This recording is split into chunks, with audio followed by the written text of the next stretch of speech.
me. For me, welcome to the Energy Hour. We'll just do a little recap there, going around and introducing ourselves and what drew us to this topic.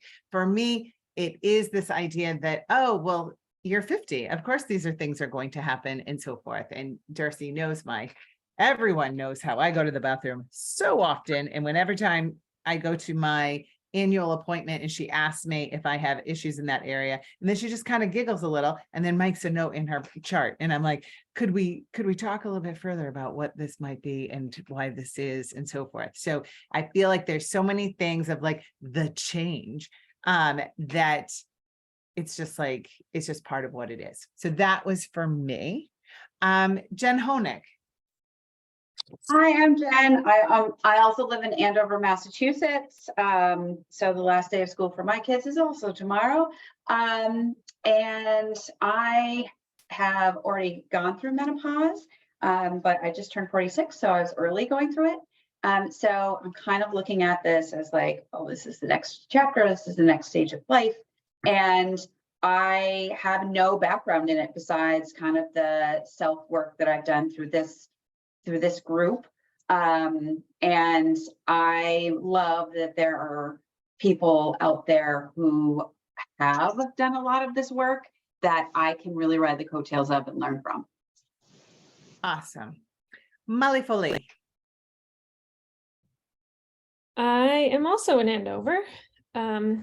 My children graduated, so they have been out of school for a week or so. I went to the 5th grade graduation at Sanborn today because my daughter spoke there, which was more emotional for me than my kids' actual graduation. Wow. Anyway, I am here because I also went through menopause very early. I'm 49. I will be 49 in July, and it's been a few years already. I also just feel like I've been experiencing like actual burnout, like so tired in the afternoon, less so more recently, but this past year or so has just been like zero energy. And actually I was just away in Florida and it was hot. And I literally had to sleep like the whole afternoon to recover from the morning of being at this race. So I have like this much energy reserve and it goes quick. Excellent. Wendy. Hi, I am Wendy and I live in Ontario, Canada. If you're familiar with Canada, I'm right beside Georgian Bay. So I turned 65 last month. And generally speaking, I've been in relatively very good health. I've always kind of had lots of energy, but the last couple of years have really kind of knocked the wind out of my sails. And I had a really bad fall in March, which was just devastating in terms of not being able to get around for a while. And I'm just really pooped out. I mean, really pooped out. And I just would like to hear what you guys have to say to maybe get some of that back, because I don't really believe at all that age has anything to do with it. I think just maybe I'm lacking in some type of not medication, but pills like organic stuff, or just suggestions just to hear what you guys have to say.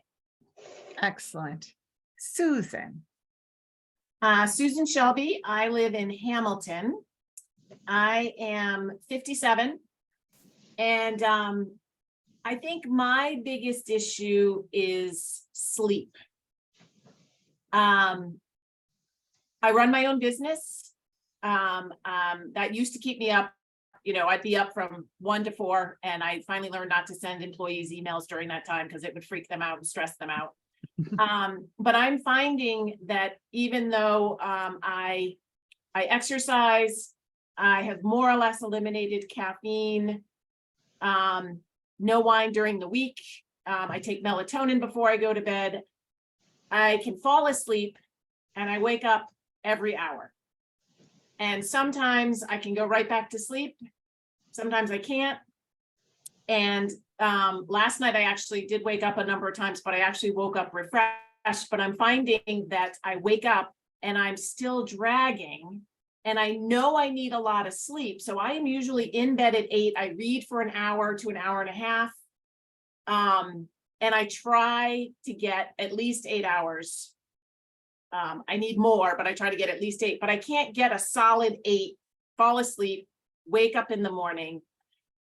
And it just, I just wake up and I'm not refreshed. And I just kind of force myself to continue, and I get up and exercise, which helps.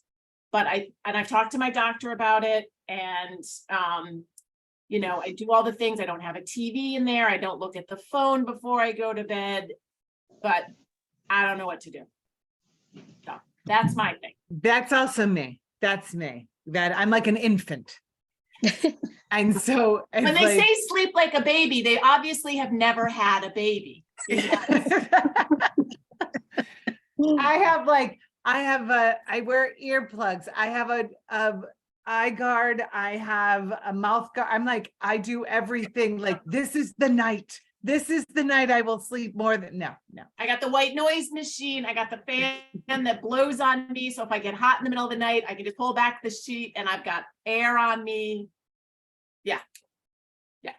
All right. So Liane and Darcie, I'm going to let you each introduce yourself and kind of what you do in the world and the perspective that you have on why we should listen to what you have to say. Why don't you go first, Liane? Great. All right. Well, thank you. My name's Liane Moccia. I'm also in Andover, Massachusetts, and my children are finishing tomorrow. They're graduating 8th grade. So, you know, lots of excitement. I am a registered clinical herbalist. I specialize in, really, you could, at a broad level, I specialize in hormone balance and women's health. And that looks like everything from painful periods in our younger years through fertility challenges, family building challenges, that time postpartum when there's lots of exhaustion and depletion, to perimenopause and menopause, and how all of those hormonal shifts and energy shifts and sleep, all the things everybody was just talking about, how those things show up in our lives and how herbs can be so supportive throughout all of those stages. So I turned to herbs personally when I was trying to become pregnant, and it changed the way I looked at the world. That's when I changed my career. I've been in private practice now for a little over 6 years.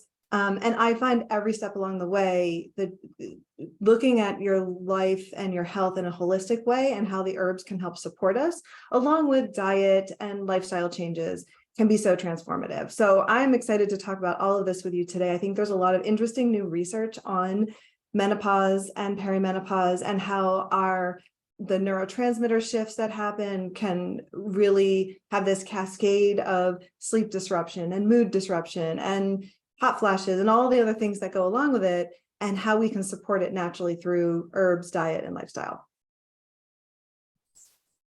Darcie. Hi, everybody. My name is Darcie. I'm in Amesbury, Massachusetts. And my kids got out of school last week sometime, but they were in school in Beverly. So we are already in summer mode of hanging around doing nothing. And it's great. They're going into 6th grade and the other one is going into high school.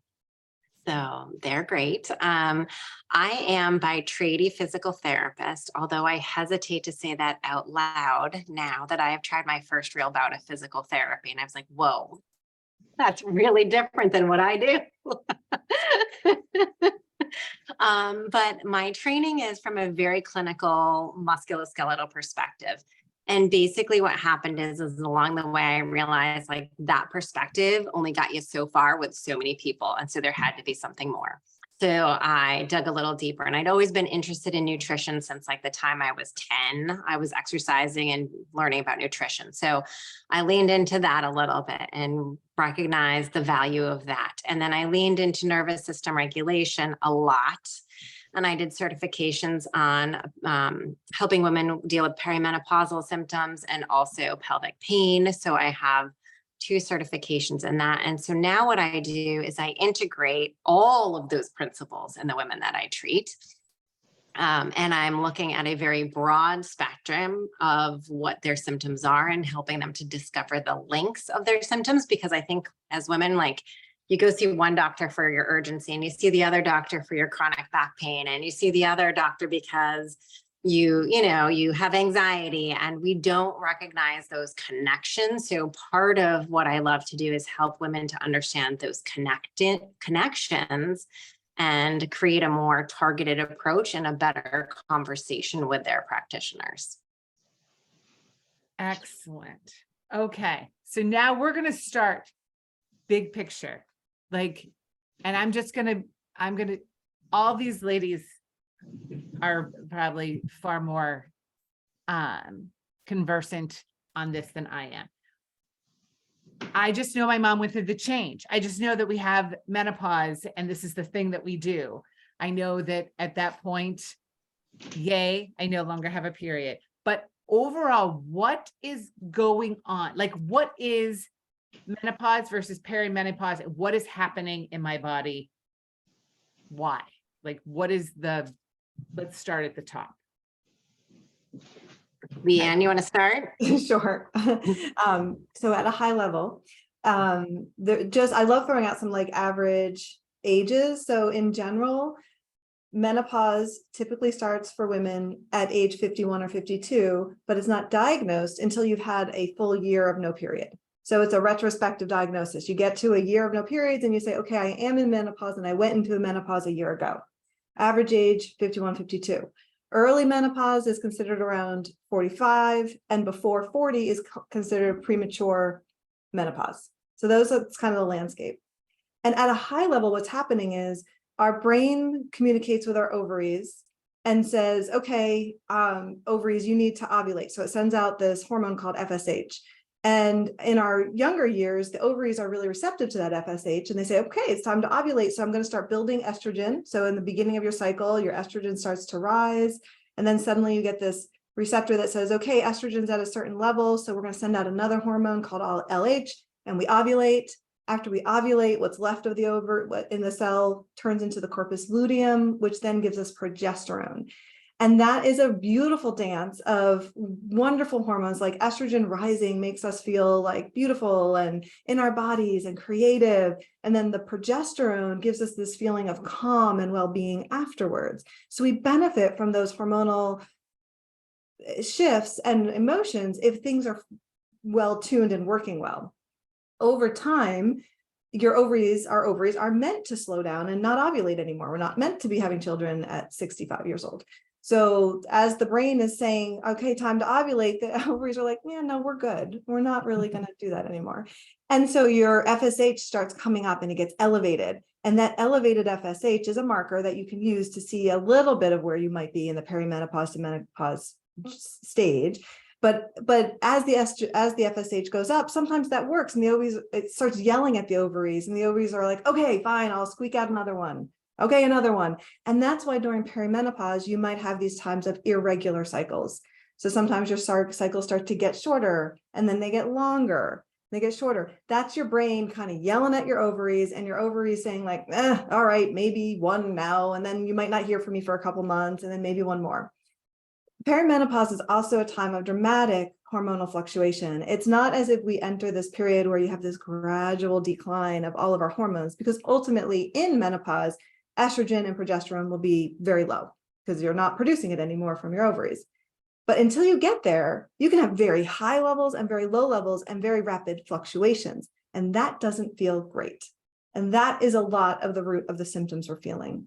And there's also a period of time when that's happening is we have these neurotransmitters in our brain that those hormonal fluctuations can affect. So then suddenly those feel-good hormones of like GABA and serotonin and all those norepinephrine, they start feeling a little bit in crises because of all these fluctuations. And that brings in what Darcie was talking about earlier about anxiety and depression and mood shifts. And the beautiful thing about all of this is as we move through it, it is temporary and our bodies readjust and we do get a new baseline and we can feel good again. So that's a little bit of the physiology on it, but Darcie, I'd love to hear kind of your I love that perspective and input. that was like so perfectly executed in how you described that. I think the way that I look at it is from all of those fluctuations, right? Like we have elevated anxiety, we have elevated blood sugar dysregulation with our stress levels as women. So we are coming in with all of these high stress levels, which stresses all of the kind of behind the scenes discussions between your brain and the organs, like the thyroid and all of these other pieces of you, right? Your insulin regulation. So on top of all of the things that are naturally happening, our lifestyle is impacting that shift as well. And so, as we're going through the stages of perimenopause, it's like I can hang out for the light at the end of the tunnel, but I don't know where I'm going and what I'm getting to. And what do these symptoms mean? So like, for example, we know that hot flashes correspond to cardiovascular issues. We know that women have a higher rate, like we can have strokes without having plaques in our arteries. We just get spasms. We're more likely to have that. And I think a lot of that is hormone driven. So we have some of those things from a pelvic floor issue as we are losing our estrogen. Like I just had a young woman come in to me yesterday. She's like, I must leak with a tampon in. That like a tampon makes me leak. And I was like, or it's your estrogen coming down and you don't have that hormonal support, right? So we start to see more symptoms. So what we thought were like baby symptoms prior to going through menopause, then they start to ramp up and they don't stop. And so I think from my perspective, the biggest thing that I want you guys to walk away from today is like doing that health checklist and recognizing it's not like when you were in your 20s and things just stayed the same or went away. Right. This is our time to be super proactive about how we are choosing to navigate what we want out of life and our health and well-being, because we need to stay strong, right? We lose a little bit of muscle mass as we age and as we go through this transition to menopause. That affects the pelvic floor, but it also affects our entire body. And so one of the things that came up, I was taking notes on what everyone said, was energy. And so one of I think the hidden things that happens to us as women is as we go through this stage, we become a little bit more insulin resistant, which means that our blood sugars can run a little higher. We're not actually pre-diabetic. We're not actually diabetic, but behind the scenes, our blood sugar is doing this. Mm-hmm. And that is exhausting. It leads to highs, it leads to lows, it leads to hangry moments. You got to have a snack in your purse at all times, those kinds of things. But what can happen is we can then start having sleep dysregulation because we might eat late at night and then we're having blood sugar highs and then a blood sugar low. And when we talk about our stress levels, if we are kind of using up all of our cortisol in the beginning of the day and then tanking at night, all of these things are related. They're not individual. And I think that's the important thing to recognize is your body doesn't know thyroid separate from adrenals, separate from ovaries. Like all of these things, your sex hormones are driven by all these pillars of health, and they're all connected. So all of your symptoms need to be taken a look at as a whole instead of, here are my perimenopause symptoms. I have hot flashes and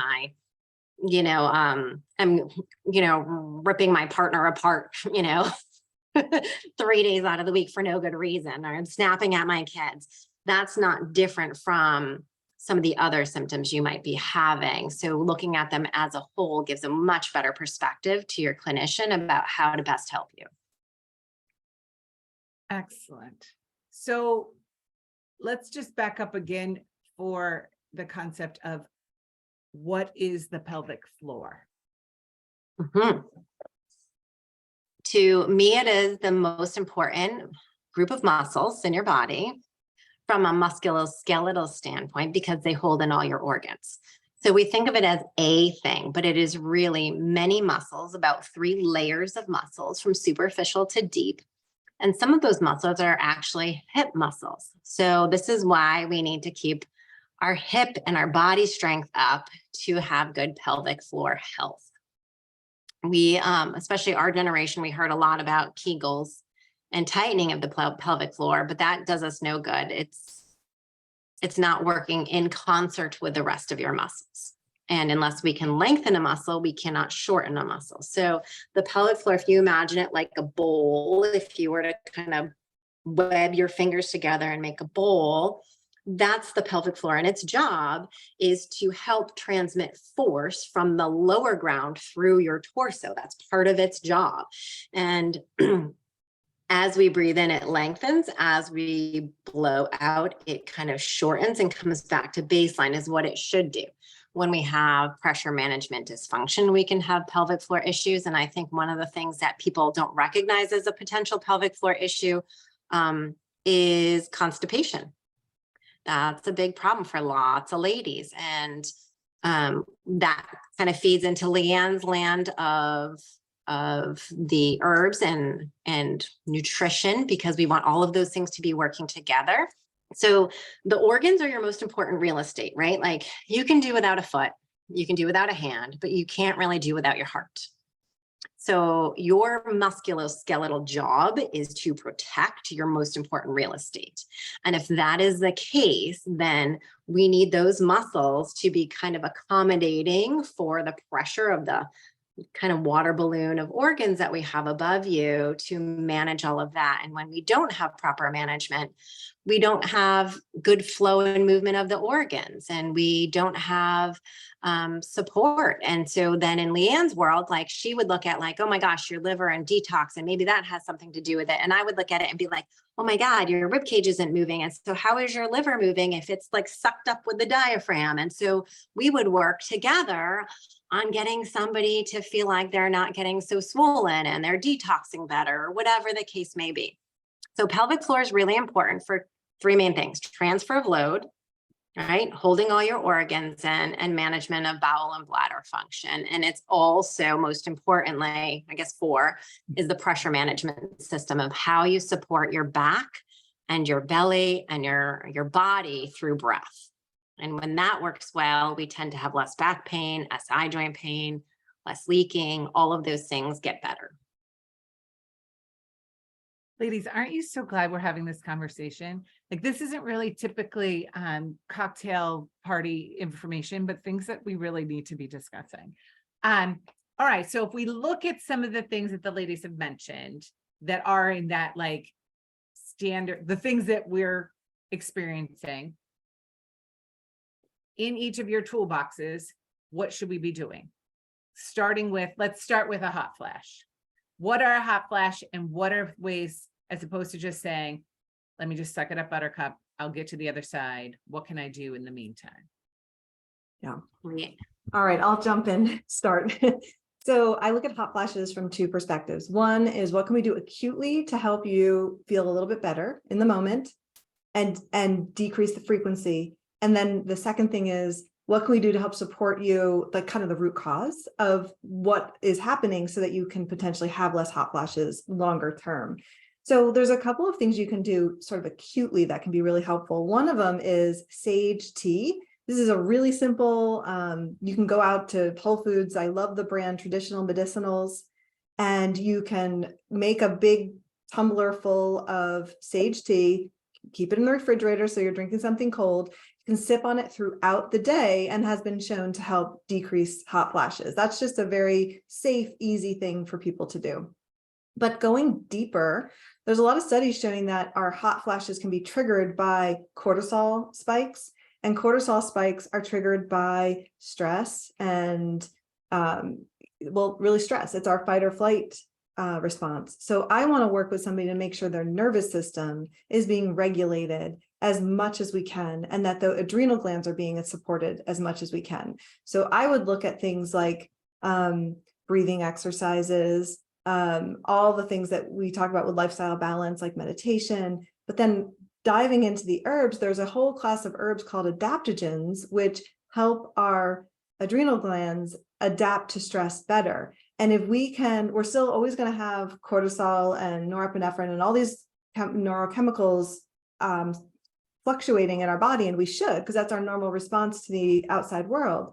But if we can have those spikes be less dramatic, we are going to feel a little bit better and possibly help have less hot flashes triggering. So certain adaptogens can be really helpful, and how I pick adaptogens is really on an individual level because everyone's constitution is so different. And then there's a whole bunch of adaptogens that we can pick from, but the ones that work best for certain people tend to vary. So you may have heard of some of these things like ashwagandha, holy basil, reishi mushroom. These are all really safe and helpful herbs that can help regulate our nervous system and our adrenal glands, and then help lead to less hot flashes. And then lastly, I will say, if somebody, depending, what I like to do when I'm working with somebody is layer on the herbs that are going to do more than one thing. So if someone is sort of early in their perimenopausal journey and having lots of hormonal fluctuations, I might pull in some of the herbs that are known to help smooth out some of those things. You may have heard of black cohosh.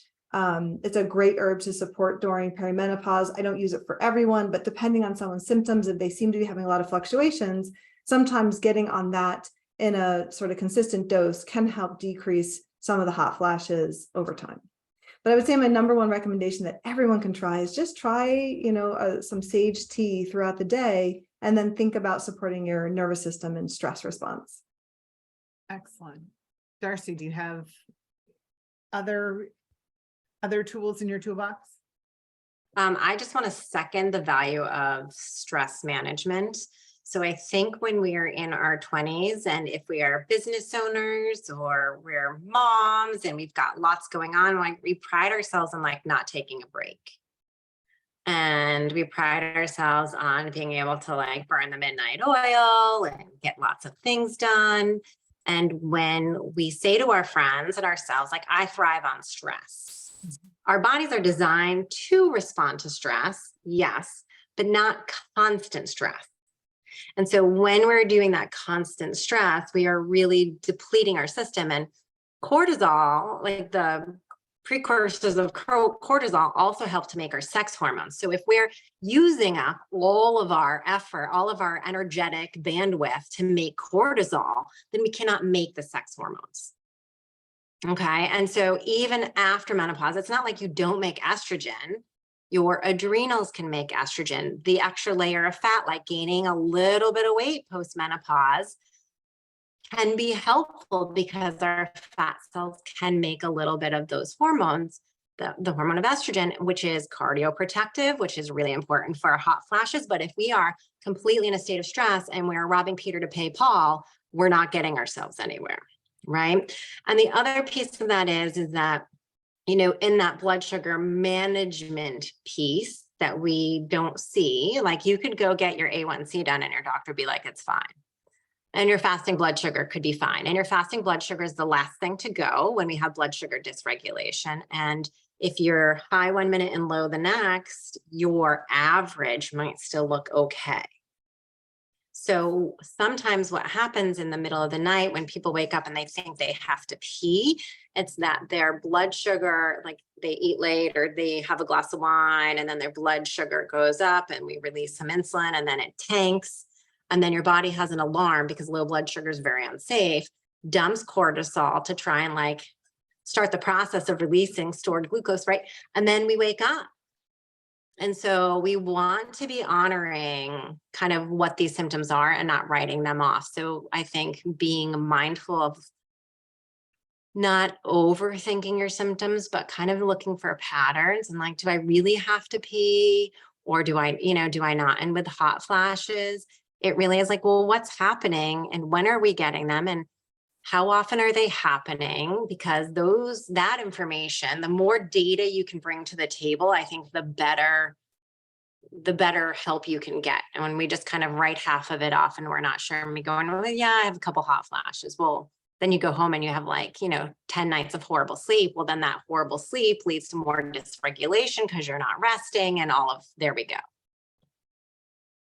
Excellent. That leads us then right into this concept of sleep, because there is this piece, at least for my own, that every time I wake up, I do go to the bathroom, but I am in which came first? Is it because I had to go to the bathroom that I woke up, or because I'm up? Usually it's like, I feel like this is where I'm an infant, like, let me go to the bathroom so then I can have a longer, like, let me just get it done and so forth. So this whole idea of our regulation, and that's what's waking up us up instead.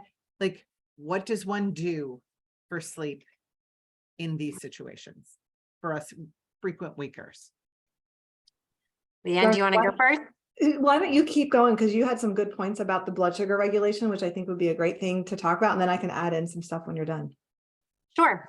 So, things to do would be to eat a little earlier, give up your wine, try to think about maybe going for a little walk after dinner. If you need a late night snack, protein based, so that we're not getting those blood sugar shifts late at night. And it's really easy when we're super busy to like gulp our food down. That's not super healthy. So slowing down, chewing your food, like let's help digestion work, because our bodies need to have rest and digest. And so I think if you walk into your evening slowing down a little bit, that would be great from a really simple, like end of the day practice to kind of help moving into night, making sure we're getting enough exercise. And then I think from a blood sugar standpoint and that cortisol curve, when we're hearing, I think Leanne and I are the same, that somebody's crashing at 2 and then they get like their rebound at, 5, then they're like on this like up level, but let's honor those energy management things during the day. So you're not crashing at 2, so that you're not getting a big splurge of cortisol at the end of the day, so that you're not having a hard time falling asleep. And what else would I want to say about that? Just sneak in for a second because I had something and it ran away. Okay.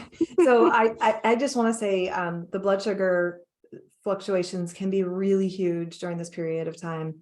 And I was working with a client once and she was struggling so much with sleep. And even I had to like catch myself because I was all ready to go in with all the herbs that I know could help. But I had to back up and think about root cause. And we started talking about sort of her diet, and she was eating early.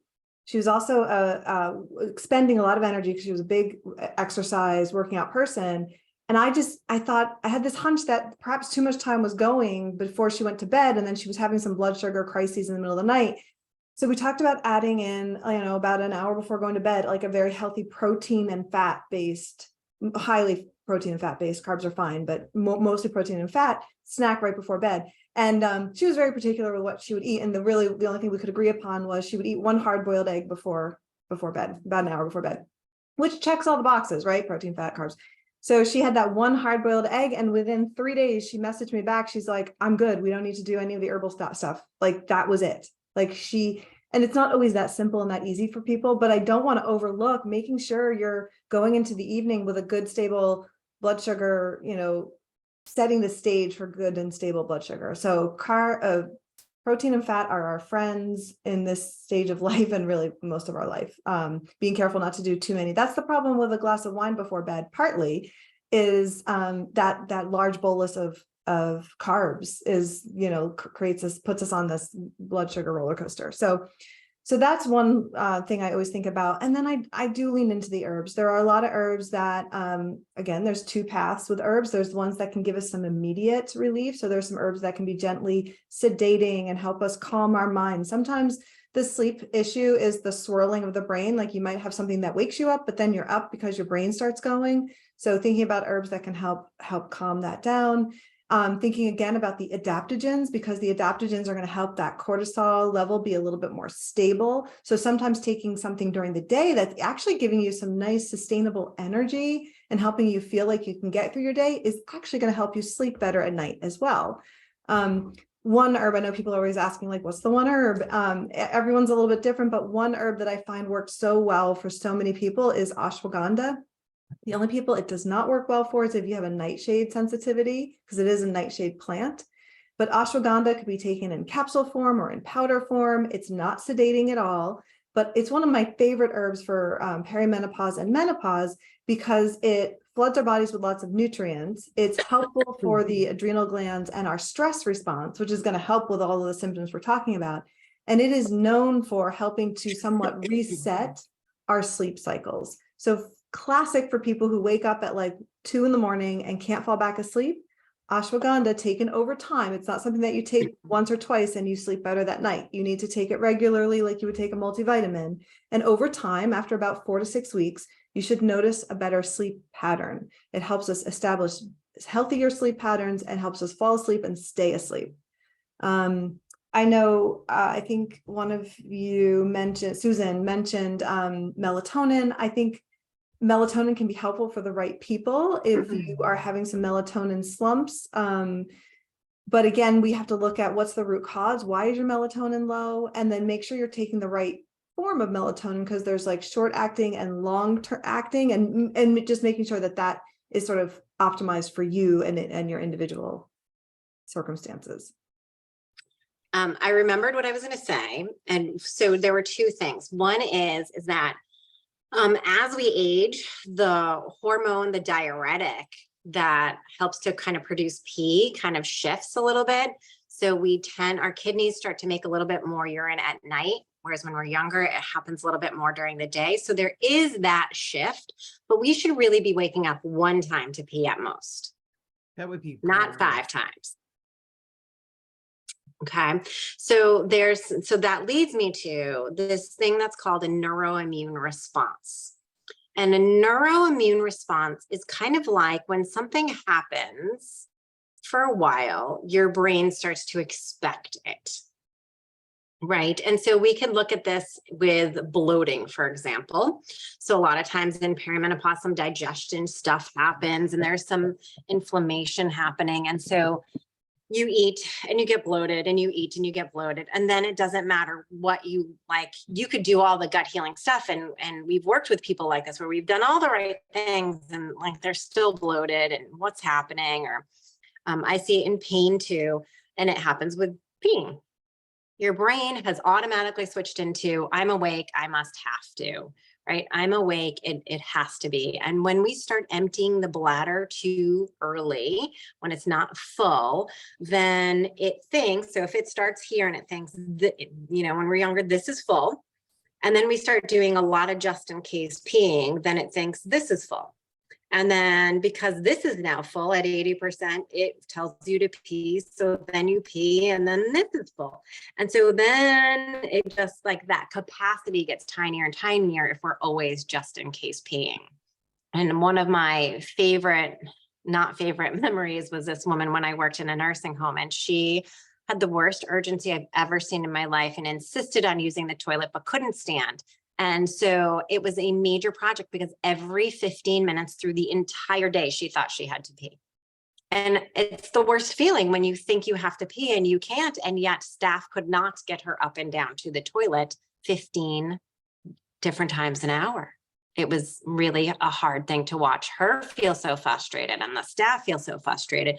And so I think, typically during the day, we should be able to go 2 to 3 hours without having to urinate. And so being aware of that is really important as we're aging, because incontinence is a big issue for women, and staying independent and at home and all of those things. That's really helpful, that 2 to 3 hour timing to know, because I think we all are guilty of just in case peeing. And I'm thinking of all like the groundwork I've already laid in line with my children, right? We're leaving the house, everybody pee. Yeah. Exactly. And I think COVID did nothing for any of us, because you could just like pop up, I might kind of have to pee, I might as well just go. Yeah, absolutely. Okay, so a little bit back towards a follow on the blood sugar regulation in general at this age, as well as this whole idea of like, oh, I can't lose weight, or I gained weight because I am in menopause and so forth. So what I feel like, I can't eat any freaking better than I already do, but yet I feel there's those times that I'm kind of in that stuck place and up all night and doing which I do think is more of it's just tiny now. But what is your overall thoughts on nutrition and supporting our nutrition in that regard? Liane, you want to start? Sure. Yeah, this is a big one. And it is probably the first thing people talk about is, I am eating exactly the same. I am exercising exactly the same. And I am not weighing the same, right? I am gaining weight. And I think there is a shift of macros that can help support that. I think there's some things going on. I think physiologically, like what Darcie said earlier about having a little bit of extra fat on us as we go through menopause is actually helpful, because then we have more estrogen in our fat cells. So I think there's a biological reason where our body is trying to hold on a little bit. So part of it is just, I mean, there's so many areas we could go to talk about this, because part of it is kind of letting go of like, what is your ideal of what you think you want to look like versus what is healthy and good for your body. So that's like probably a whole nother conversation. And what does our society look at as appropriate for your frame? And then there's the reality of like metabolisms are slowing down, and we need to think about how we're eating, because we can get away with a lot in our younger years. You can, eat a little, like not perfectly, you can, not eat well, and then suddenly flip the switch and start eating well again, and then lose a couple pounds. That does not happen. That doesn't fly as we get older. So one thing that I've found when I work with my clients is most people tend to eat a little bit less fat and protein than we probably need in this stage of life. And I am not saying that carbs are bad at all. We need them. And if I've had people come in on very low carb diets, and that's a problem, right? We need carbs are energy. It's our main source of fuel for the brain and in general. But I think that in general, making sure that everything we eat is paired really well with protein and fat. And I see this even, I know we're not talking about fertility, but I see this in my fertility clients too. And there's some really good studies to show that higher protein and higher fat diets are better for fertility. And I think it's because our bodies feel safe. And when we feel safe, we're not in fight or flight mode. And when we're not in fight or flight mode, we're not going to have the cortisol roller coaster. And that applies here too. So that's one thing. The other thing is I do like to look at herbs. And there are some herbs that are good at helping our metabolism just metabolize more effectively and efficiently. And one really simple thing that everybody could benefit from is green tea. I think it's overlooked because it's common and it's kind of ubiquitous, but there's a lot of studies and to support that. Not only is it really high in antioxidants, and I just came back from an international herbal symposium and I sat in on several cancer lectures, which were fascinating. And every single lecturer pulled out mountains worth of data that said the polyphenols in green tea are some of the best cancer preventers and fighters that we have. And the more we can get this, and some people are taking them in capsule form, but I'm a big fan of just whole food, real food. So, several cups of green tea a day can do all of our health lots of favors. And there's lots of studies talking about it helps our bodies metabolize more effectively and efficiently. So it can be part of a healthy weight management protocol. What else? Awesome. Okay, so I want to backtrack a second to, I just was thinking of this when she was talking about some of the stuff here, is that when we're going through that shift or we're trying to manage, like you were talking about hot flashes, like even adding more estrogenic seeds might be helpful with symptomology, right? It doesn't necessarily change our blood levels of estrogen, but it can help women with symptomology. So flax seeds, things like that might be a way to use food to, help with your symptoms. From a musculoskeletal standpoint for weight gain during perimenopause, we start losing muscle mass as we get older. And, you'd always look at like our, men have an easier time losing weight. They have more relative muscle. So their metabolic need is higher. So it's easier to make small cutbacks and have a bigger return. So one of your best strategies is to build muscle mass. And that's going to help you on multiple factors. It will help with pelvic floor. It will help you with balance. I know, was it Susan that mentioned a fall? No, it was Wendy. Yeah, I can't remember. Yes. Yeah. When we have, balance issues, 1 in 2 of us here will fracture a hip over the age of 50. Mhm. And it is one of the leading causes of death in women in general, like overall, and cardiac is still really high, and it's the highest, but fractured hips is a big deal. So in terms of the weight loss, but also all these other things, is keeping our muscle mass up is really important. From a simple, silly standpoint of, we get institutionalized as we get older because we can't get our butts off of a chair and out of a toilet, right, off of a toilet. Like literally that is why. So if we can maintain our hip strength and keep that basic mobility standard, our need and our burden of care as we get older on children and partners and, you know, whoever is less if we can keep that muscle mass up, and that's going to help with your weight loss.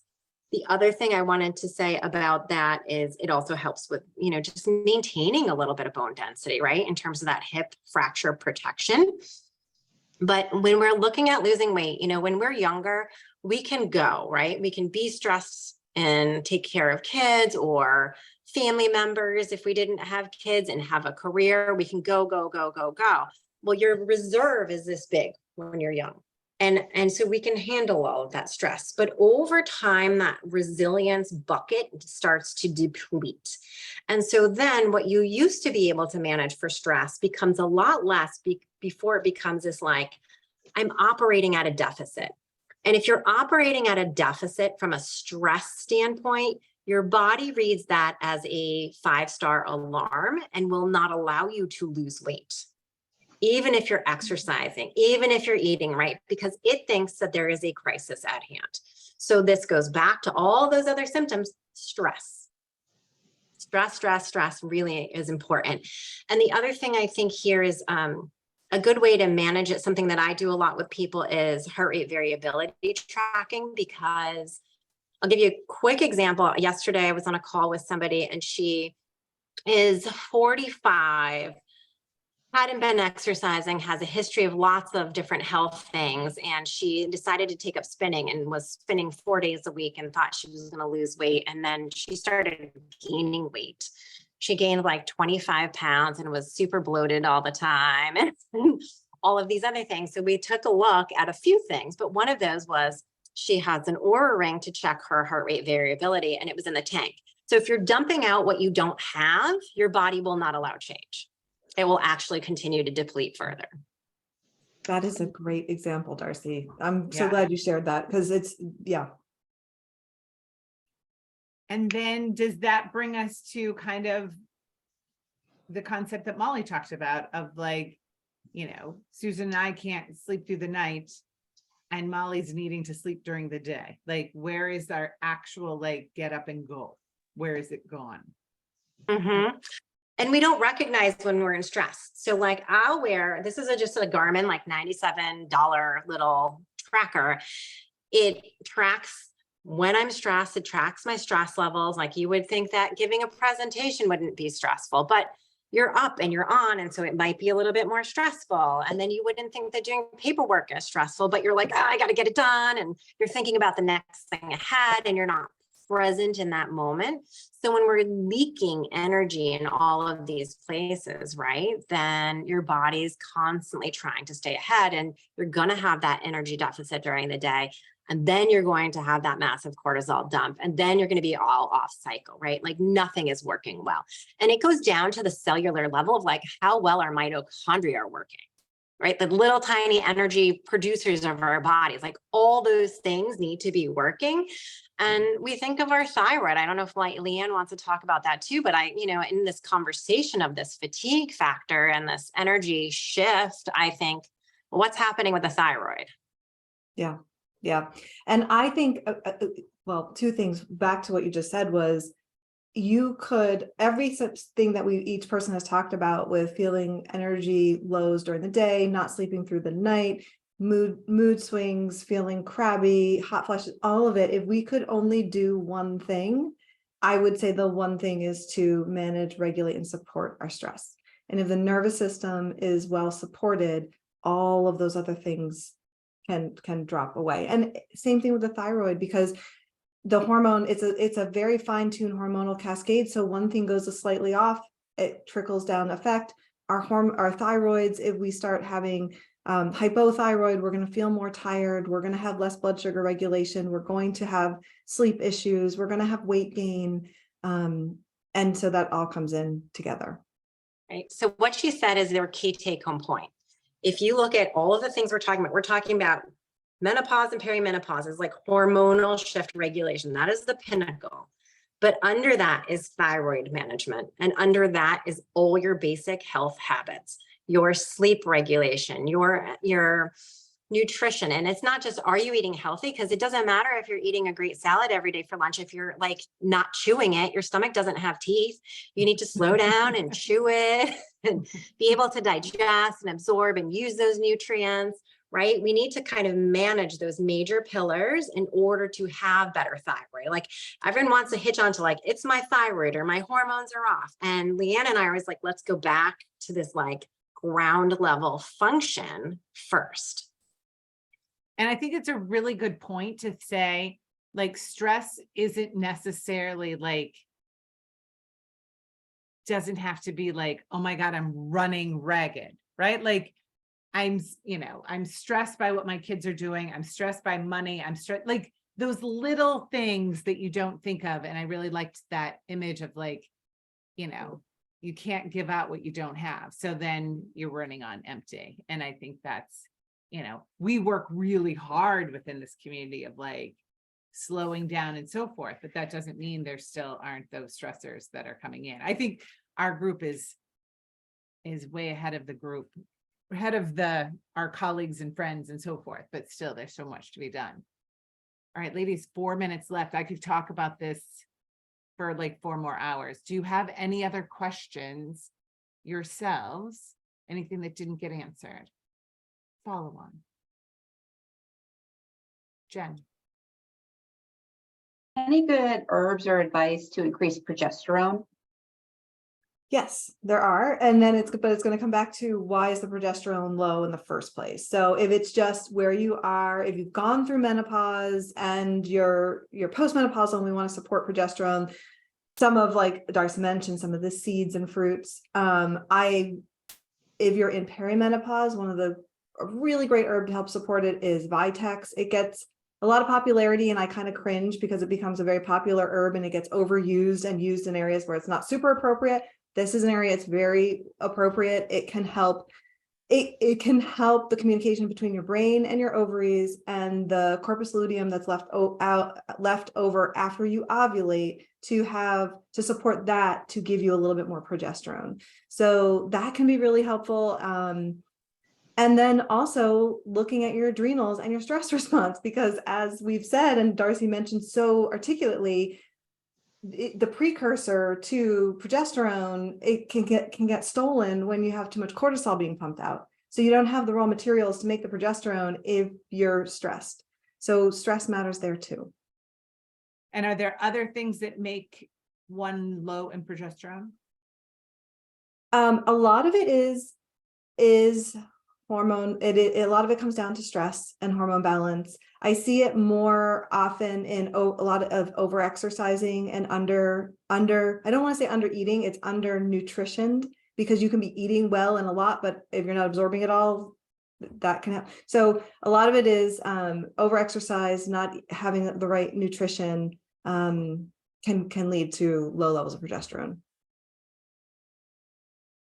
Anything else, ladies? I will say, Darcie, I was watching your reel from the other day and I've been stopping and chewing much, but I always thought I was like a good chewer, but I've been really trying to do it. I'm like, Lord, this is taking forever. It'll also make me like, I am like, give me a gigantic pile of vegetables and I'm so happy. Like I'll have my my fat and my protein as well. Like I don't eat sugar. It's like all the things, like I don't eat any of those things. Like this is all I have, but I feel like now carbs are carbs. So, but I am trying to chew the heck out of everything. So thank Right. you. You need those pre-digestive enzymes in your saliva to help you to absorb the nutrients. So like you're starting it just by chewing. Awesome. Well, ladies, obviously the replay will go up. I feel like I need to listen to this 3 more times because I was just listening and not taking notes, which I really need to have done. I will also give you links to both Darcie and Liane online to their sites, but also to their Instagram. They both do a lot of education on social media. And so, there's more to get to. So. Can I add one last thing I forgot? Please. So we've kind of like our age group has been really afraid of hormone replacement therapy. right? Like I grew up learning like it was a terrible thing. You want no part of it. For some women, it is very cardioprotective. And so when they did that big study that showed there were, strokes and all the bad things that were happening, it's because they were taking all the age groups together. And when they broke up the age groups, if the women started the HRT within the first 10 years after menopause, their outcomes were beneficial. It was that older group that started it late that didn't have a benefit. So it's not, it's not a judgment call on my end, but I just do want to throw it out there that if you have questions about it, it's a worthwhile conversation to have with your practitioner about potential benefits for you. Yeah. Excellent. Thank you, thank you, thank you so much for your time. Thank you, ladies, for joining us. And I hope you all go out and have a great rest of your day. And for those who have kids getting out tomorrow, let's just savor the next from now until noon tomorrow. Thank you so much. It's Bye, great. everyone. Thank you. Thank you. Bye. you.